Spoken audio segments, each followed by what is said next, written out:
ऐसे पशुपति पारस भागे भागे अगर आरजेडी खेमे में जाते हैं तो आरजेडी कहीं उनको एक आध गो सीट दे दे और अपने साथ एसोसिएट कर ले एक चेहरा दिखाने के लिए, तो हो सकता है उससे ज़्यादा पशुपति पारस की कोई हैसियत औकात मुझे नहीं लगता है कि दलित राजनीति में रह गई। भोजपुरी में एक कहावत है, मूस मोटई हैं तो लोढ़ा हुई हैं, एक से बेसी कहाँ जाइए। चिराग उन चीज़ों को भूले नहीं है और अब चिराग का वक्त प्रारंभ हो चुका है। नमस्कार, आप देख रहे हैं फाइनल पोस्ट। बिहार के राजनीति में पशुपति पारस चिराग पासवान को कितना नुकसान पहुंचा सकते हैं और एनडीए में पशुपति पारस का फिर से आने का कोई असर दिख रहा है कि नहीं, इसी पे आज हम बात करेंगे। हमारे साथ मौजूद है हमारे editor in chief Dnyaneshwar Gautam sir. स्वागत है सर आपका। धन्यवाद आदर्श। सर, बिहार विधानसभा चुनाव 2025 में होने वाली है और पशुपति पारस ने भी अपनी सक्रियता बढ़ा दी है। क्या लगता है चिराग पासवान को कितना नुकसान पहुंचा सकते हैं? भाई, पशुपति पारस ने अगर अपनी सक्रियता बढ़ा दी है जी, तो अभी भी आप बिहार के गली गली में कुछ नेताओं को देख लीजिए, उन लोगों ने भी अपनी सक्रियता बढ़ा दी है जी। फैक्ट तो यही है कि पशुपति पारस के राजनीति का लगभग अस्त हो चुका है और पशुपति पारस की जगह पे चिराग पासवान, जो कि रामविलास पासवान जी के पुत्र हैं, उन्होंने लोजपा के ऊपर अपना पूरा आधिपत्य बना लिया है। एक्सेप्टेंस की जहाँ तक प्रश्न उठता है, स्वीकार्यता जनता के बीच में, तो उसमें पशुपति पारस की स्वीकार्यता अगर 5% है तो चिराग पासवान की स्वीकार्यता 500% है ना। यही फर्क आज की तारीख में है। एनडीए में पशुपति पारस की वापसी हो जाए इसका दूर दूर तक कोई आसार नहीं है। ऐसे पशुपति पारस भागे भागे अगर आरजेडी खेमे में जाते हैं तो आरजेडी कहीं उनको एक आध गो सीट दे दे और अपने साथ एसोसिएट कर ले एक चेहरा दिखाने के लिए, तो हो सकता है उससे ज़्यादा पशुपति पारस की कोई हैसियत औकात मुझे नहीं लगता है कि दलित राजनीति में रह गई। चूँकि बिहार की जो दलित राजनीति है उसका सबसे मजबूत चेहरा है चिराग पासवान जी, और दूसरे नंबर पे आप आ जाइए तो उनको आप जीतन राम मांझी कह लीजिए, ठीक है। तीसरा कोई चेहरा दलित राजनीति में दिखता नहीं है। एनडीए के साथ तीसरा कोई चेहरा दलित राजनीति में हमको नहीं दिखता। ऐसे दिखाने के लिए जनता दल यूनाइटेड में भी अशोक चौधरी हैं, है ना, और बाकी आरजेडी में भी बहुत सारे ऐसे नेता हैं, लेकिन एनडीए का जो पक्ष है उसमें मुझे लगता है कि सबसे कद्दावर नेता के तौर पे चिराग पासवान ही उभरे हैं। और चिराग पासवान के साथ एक प्लस पॉइंट ये है कि अपना जो समाज है उस समाज का तो वोट उनके साथ है ही, इसके साथ साथ अन्य भी जो समाज हैं, खास करके जो सवर्ण वर्ग भी हैं, वो चिराग को पसंद करते हैं। खबर आ रही है कि 10 फरवरी को पशुपति पारस ने बड़ी बैठक की और उसमें उनके पार्टी से सभी बड़े नेता उसमें शामिल हुए और सूत्रों के हवाले से एक खबर है कि 6 सीटें पे उन्होंने अपना उम्मीदवार क्लियर कर लिया है। उन्होंने कहा कि अभी मैं ना गठबंधन एनडीए में हूँ ना ही गठबंधन में हूँ, मैं जनता के साथ हूँ और जनता तय करेगी कि क्या होगा, कहाँ जाऊँगा। जनता के साथ हैं तो लोकसभा चुनाव में कहीं से लड़ के जनता को अपनी ताकत दिखा देते। कुल मिला के आदर्श स्थिति यही है कि पशुपति पारस अपना रामविलास पासवान के नाम पर एक प्रेशर क्रिएट करने की कोशिश बिहार की राजनीति में कर रहे हैं कि उनको भी कहीं कोई स्थान, कोई जगह उनको मिल जाए, लेकिन हमको इसके आसार दूर दूर तक नज़र नहीं आते हैं। रही बात कि अगर आप अपनी क्षमता दिखाएंगे तभी तो कोई आपको पूछेगा। तब इनकी जो क्षमता है वो क्षमता जब ये दिखाएंगे तो देखते हैं कि उनकी कितनी क्षमता है और क्षमता के आधार पर कितना % वोट का इजाफा वो किसी राजनीतिक दल को दे सकते हैं। लेकिन मुझे ऐसा नहीं लगता है कि दलित राजनीति में पशुपति पारस की कोई भूमिका रह जाएगी।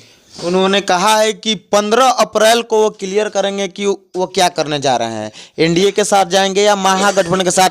मतलब उनको क्या लगता है कि इतने दिनों के बीच में क्या उनको अभी भी लगता है कि एनडीए में वापस जा सकते हैं? इतने दिनों के बीच में वो अपनी बार्गेनिंग तय करेंगे, है ना, कि भाई हमको तुम कितना सीट दे रहे हो, हमको तुम कितना सीट दे रहे हो कि नहीं दे रहे हो। इसलिए उन्होंने एक लंबा समय मांगा है, लंबा समय लोगों के बीच में दिया है कि हम 15 अप्रैल को तय करेंगे। और इलेक्शन के पहले की जो स्थितियां पैदा होती हैं उसी तरह की स्थिति पैदा हो रही है, उससे कुछ होता नहीं है।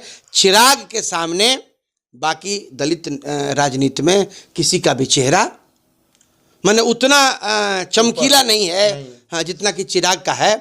और चिराग में आप एक बात मैं आपको बता दूं, चिराग में बिहार भी अपना भविष्य देखता है, मुख्यमंत्री के रूप में। आप मुख्यमंत्री के रूप में कह लीजिए, ठीक है, या उप मुख्यमंत्री के तौर पर कह लीजिए, लेकिन चिराग का फ्यूचर जो है वो ब्राइट राजनीति में दिखता है। अब एक बात आप समझ लीजिए, युवाओं की जो जोड़ी है, 2-3 युवराज, पहले 2 थे, एक तेजस्वी एक चिराग, अब एक और तीसरा युवराज भी आ रहा है राजनीति में, निशांत जी, ठीक है, एक नीतीश जी का पुत्र, एक लालू जी का पुत्र, एक रामविलास का पुत्र। तीनों समाजवादी आंदोलन, जयप्रकाश आंदोलन से जिन नेताओं ने अपनी राजनीति शुरू की, ये राजनीति में उनके चमक आई है ना। और इसमें आप ये समझ लीजिए कि जितने दिनों तक राजनीति हुई उसमें रामविलास पासवान जो है वो सबसे लंबे समय तक सत्ता के साथ बने रहे। बिल्कुल ठीक है जी। चिराग पासवान भी रामविलास पासवान के पुत्र हैं, है ना जी। चिराग पासवान के साथ एक प्लस पॉइंट ये है कि अपना जो उनका जातिगत समीकरण है उसके अलावे अन्य जातियों में भी चिराग पासवान की पैठ है, इसलिए भारतीय जनता पार्टी चिराग पासवान के साथ अपना एसोसिएशन बना के चल रही है और प्रमोट भी कर रही है। और मैं आपको बताऊं, देखिए हम लोगों ने पहले भी चर्चा की है कि नरेंद्र मोदी और चिराग पासवान, इन दोनों की जो केमिस्ट्री हो, केमिस्ट्री बहुत मैच करती है ना। और कोई आदमी जो दोनों को नहीं जानता हो, नरेंद्र मोदी को और चिराग पासवान को नहीं जानता हो, तो दोनों जब एक दूसरे से मिलते हैं, है ना, तो अगर आप किसी नए आदमी को दिखाएंगे तो आप ये महसूस करें, वो व्यक्ति ये महसूस करेगा कि पिता पुत्र का रिश्ता जैसा है जी। तो चिराग पासवान को नरेंद्र मोदी भी बिल्कुल पुत्रवत स्नेह देते हैं।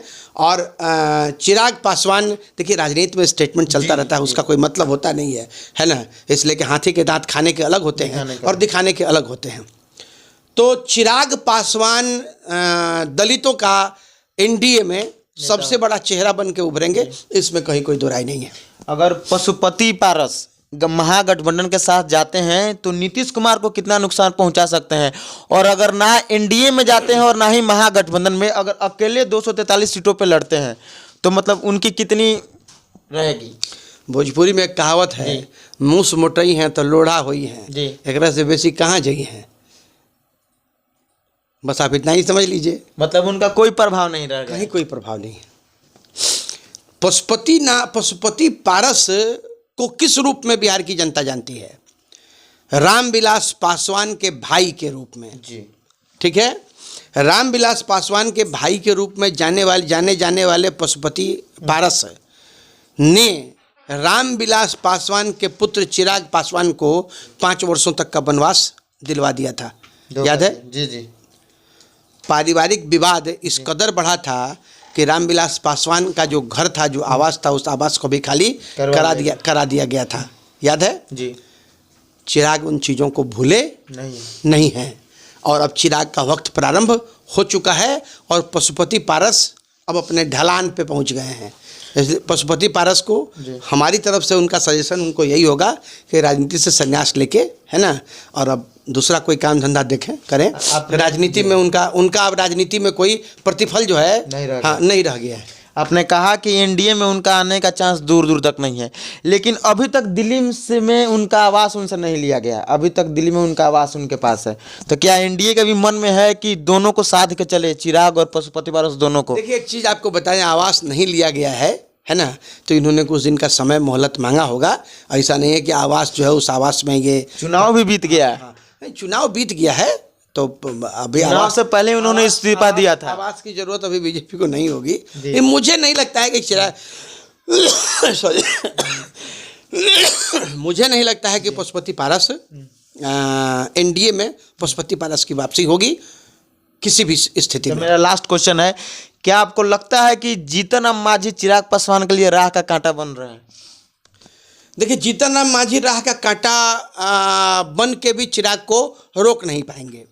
मतलब बन रहे हैं? हाँ, बन रहे हैं। आपको ये बता दें, आप पिछली बार जो चुनाव हुआ, बाई इलेक्शन जो हुआ था, जिसमें जीतन राम मांझी की जो बहु चुनाव लड़ रही थी, है ना, तो उस समय चिराग पासवान पे दबाव था कि आप वहाँ जाके प्रचार कीजिए। जितेंद्र पासवान वहाँ उम्मीदवार थे और चिराग पासवान के नहीं जाने की वजह से ही उनको 37,000 मत प्राप्त हुई। अगर चिराग पासवान वहाँ एक दो सभा अपनी कर लेते तो पासवानों का वोट बड़ी संख्या में कट के एनडीए के साथ आ सकता था। खैर बावजूद इनके जीत हुई, लेकिन इंटरनल कन्फ्लिक्ट दोनों में चलता है। लेकिन कद के मामले में देखें तो जीतन राम मांझी से कई गुना आगे चिराग पासवान का कद दिखता है। बहुत बहुत धन्यवाद सर आपका। पशुपति पारस यदि चिराग पासवान के साथ अपना गठबंधन कर लेते हैं और दोनों परिवार के जो दो ध्रुव हैं दोनों एक हो जाते हैं, तो वैसी स्थिति में दोनों का भला होगा। और ऐसा होना कभी दिख नहीं रहा है कि कभी होने होगा ऐसे, क्योंकि चिराग पासवान का बयान सही से नहीं लगता है। राजनीति में कुछ भी संभव है है ना। हाँ, ये होने को अभी नहीं दिख रहा है, लेकिन हो सकता है कि हो जाए। अब आप ये समझ लीजिए कि जब भारतीय जनता पार्टी वो मुफ्ती मोहम्मद सईद की बेटी के साथ अपना गठबंधन कर सकते हैं, है ना, और सरकार वहाँ बन सकती है, तो राजनीति में कुछ भी हो सकता है। आप इससे इनकार नहीं कर सकते हैं। यहाँ तो घर का मामला है। बहुत बहुत धन्यवाद। देखते रहिए फाइनल पोस्ट। बहुत बहुत धन्यवाद।